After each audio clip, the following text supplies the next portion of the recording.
So in some ways this is going to be a race against the clock. Writing process often begins with dreams. She plays a lot of video games. Persist. At this point, I'm sold on option one. Hey guys, I'm Kate. Welcome back to my channel, and today I'm going to be trying to write like N.K. Jemisin.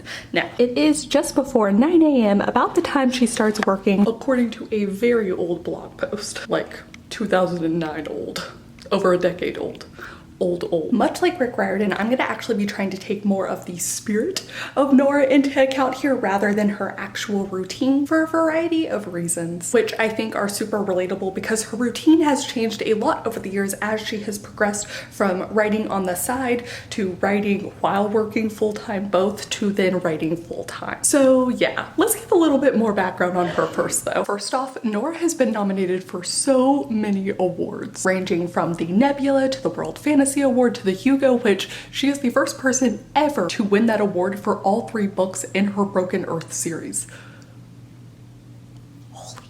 Mostly she writes speculative fiction, but besides novels, she's also written comics, short stories. She has a collection called How Long Till Black Future Month. She even writes reviews for the New York frickin' Times and other assortments of nonfiction. So with that in mind, I will also be writing in a variety of projects, from my personal essays to my short stories to Murder Mystery Tennessee, aka Cyber Stalker Sleuth, and even the 3rd Meridian Maps book. I'm also just going to be geeking out randomly throughout this because he just is the coolest. Nora is the coolest. She launched a Patreon campaign back when that wasn't quite the mammoth that it is today, so much so, like the way that she pioneered it, that it's actually mentioned on her Wikipedia page.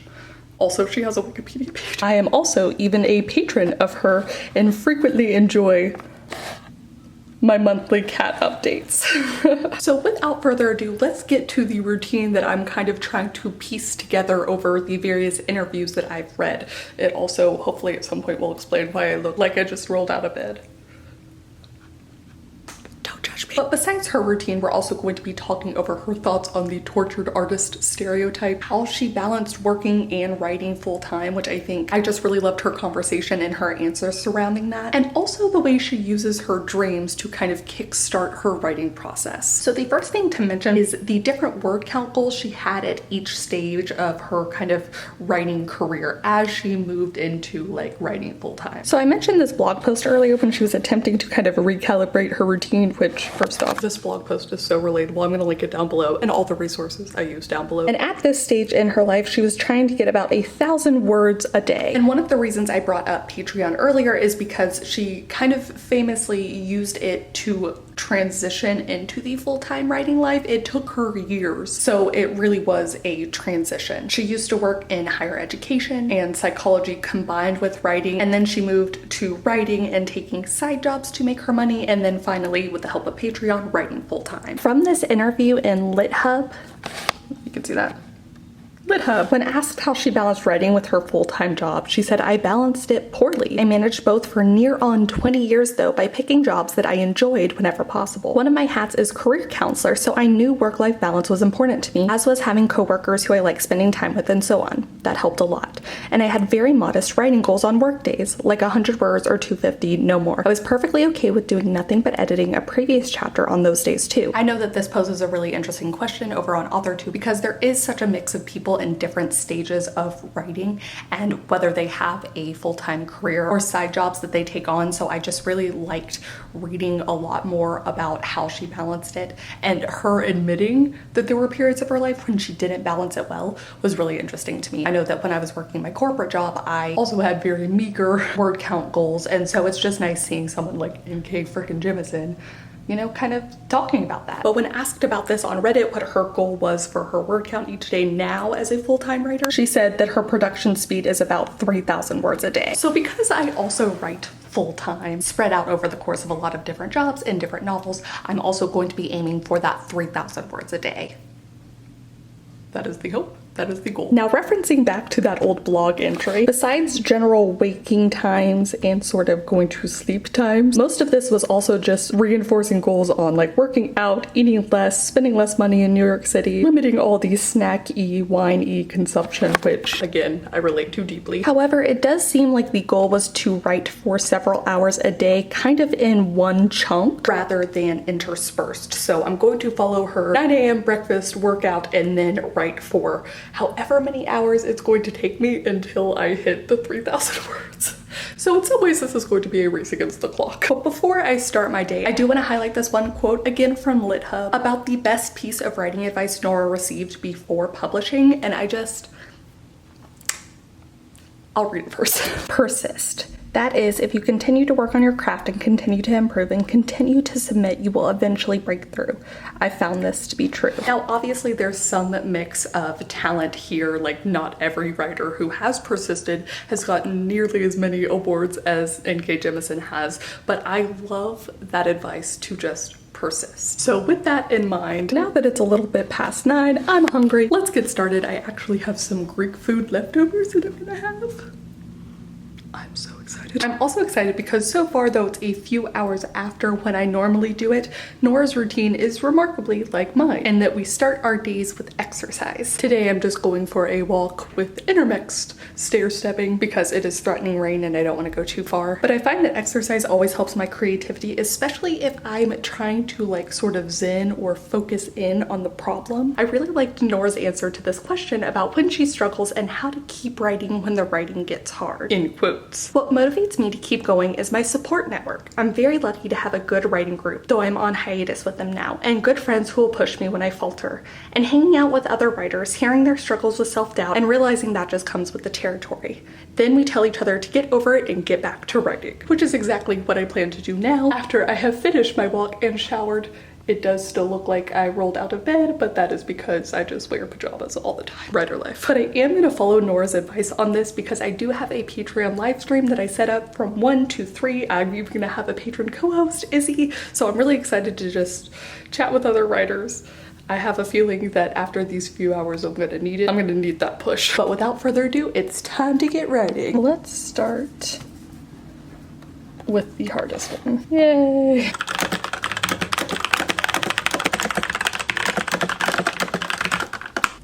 I need reinforcements. Timeline.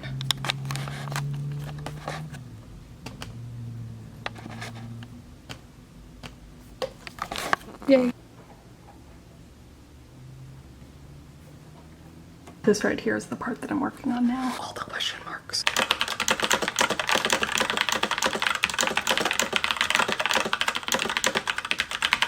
Okay, so I actually labeled this the 3 question marks and then option 1. You can see I'm at 305 words because I'm at this part of the story, or this part of the revision, where I knew I'd already fixed what needed to happen before, and then I had what happened after.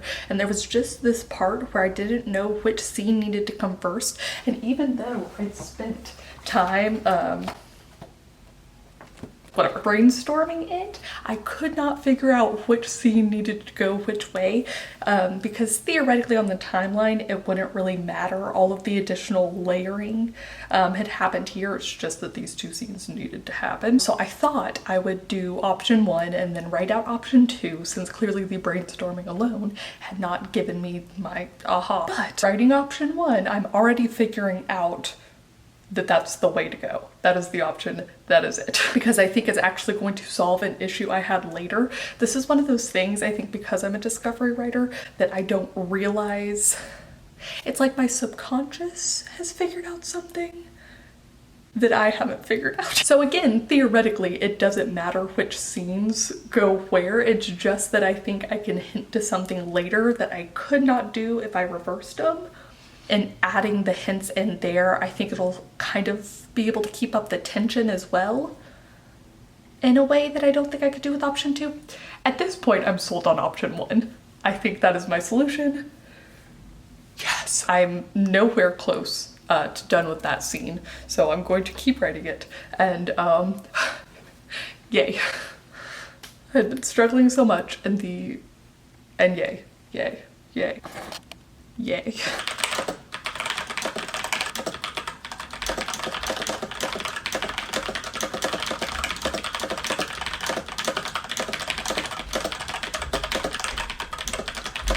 Alright, at 12:23, I'm at 1,019 words, and that covers kind of the first scene within these 2 scenes. So I need to write the second scene. I might even be able to kind of copy and paste some part of it over other than just the connecting portion. So yay. Yay! Alright, so I have the StreamYard up and running. I'm just waiting on Izzy to join me, and then I'm gonna see how many words I get in both the articles and then Murder Mystery Tennessee before I'm thinking about moving over to Meridian Maps number 3. By the way, Murder Mystery Tennessee, 2 M's, Meridian Maps number 3, also 2 M's, and it rhymes with that. Anyways, I'm very excited. Okay.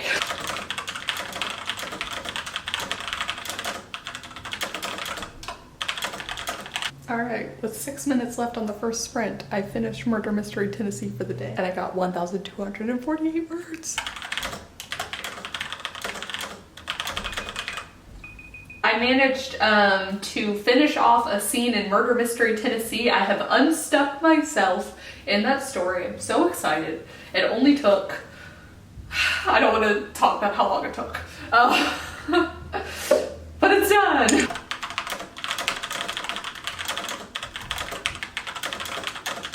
All right, I X'd out of the live stream. I have some stuff to Google and to watch thanks to Izzy and everyone else. And I managed to get 1,385 words in that project. So I think I need about 500 more words today to hit N.K. Jemisin's 3,000 words. It has been a day, let me tell you. So it's almost 3 p.m. and I have been writing since 11. So 4 hours straight, and I'm still not done with my 3,000 words, but I'll get some more water. Get some more of my cappuccino. Nora actually used to write in coffee shops a lot and then set up her own little like desk situation. So she didn't have to go and write in coffee shops as much anymore. And obviously now that's not really an option, but I imagine she and I both really miss that. And I think she's totally right. There is something wonderful about getting to talk with other writers. Both Izzy kind of like in person and also everyone in the chat, just to kind of not complain, but also to push through, to chat craft, to also chat about genres and like just kind of help each other brainstorm in some ways. So I love those write-ins so much. I do also want to mention here, because I was thinking back to other videos, recently Jess and I had talked about writer stereotypes, and there's this idea of the tortured artist, and I really liked what Nora said about this, which, let me see if I can get the direct quote. I don't think creative people are any more naturally prone to depression than anyone else. I think the nature of creative work, however, means lots of time spent alone, which means that when a creative person slips into mental illness, others might not notice the early signs in time to help that person in treatment. So the person self-medicates because they're feeling bad, which compounds the problem. Which I think brings a lot more nuance to that discussion, and I just really liked what she had to say, but also reinforces why writing with other writers, hanging out with other writers, spending time with other people is just so good and can really be beneficial to our mental health. Of course, the other side of that is like too much time with other people, but there's a balance to everything. Speaking of balance, what I'm doing right now is my attempt to balance my brain. I think I'm gonna have to take a break, a longer break. I'm supposed to be chatting with a friend in a little bit. He's another writer but also does some other stuff, so maybe I can cobble together 500 additional words while we're like off and on chatting and co-working. Otherwise, I'm gonna have to wait. One of the things that Nora does is she plays a lot of video games as a way to kind of escape and take mental breaks, so I have recently been playing Legend of Zelda, so I might do that later too. In fact, I will do that later. The question is, will I get the words first or play Zelda first? I don't know. Using this quote from fantasyliterature.com, Nora actually would spend her days writing 500 words, going to visit a planet in No Man's Sky, write 500 words, visit another planet. She has a critique of that game, but you know what? I'm waiting to see when my friend wants to meet. But otherwise, this might be all the inspiration I needed to go play Zelda right now. This is actually what I did during my break, and it lasted a little bit longer than I initially anticipated, but I'm feeling restored. It is now 8:08 p.m. Still need 500 more words, so we are going to get them in. Meridian Maps the 3rd.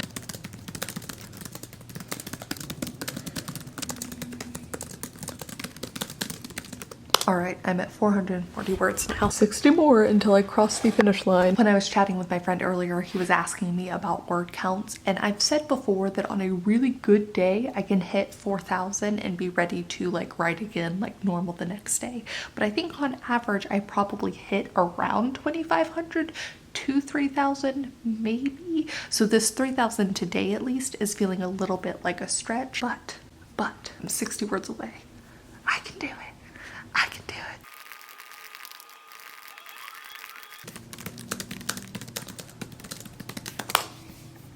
Yes. 511. As I was reminded over on Instagram, I can just command save, though I suppose that's not quite as dramatic, but hooray. All right, so it is the next day. I do want to make a couple other comments about N.K. Jemisin's, not her routine, but her process. Something I mentioned at the beginning of the video is how she uses her dreams to kind of kickstart the writing process.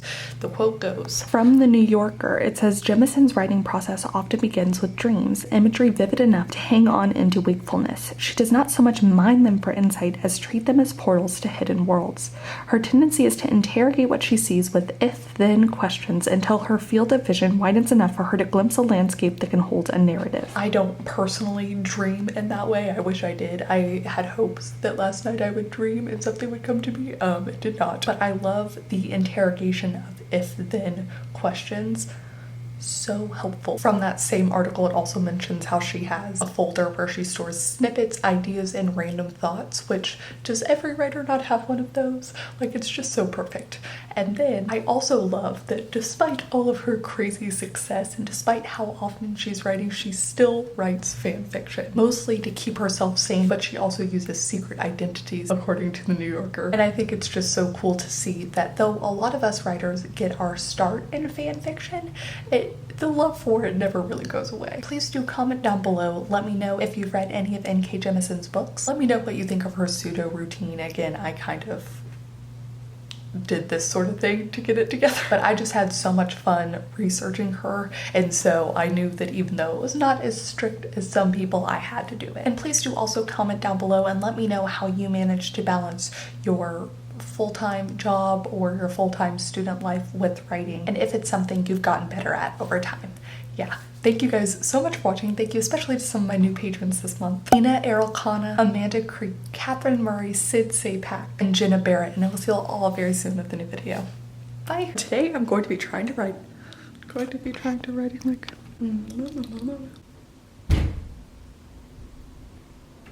Jeez. Oh my god.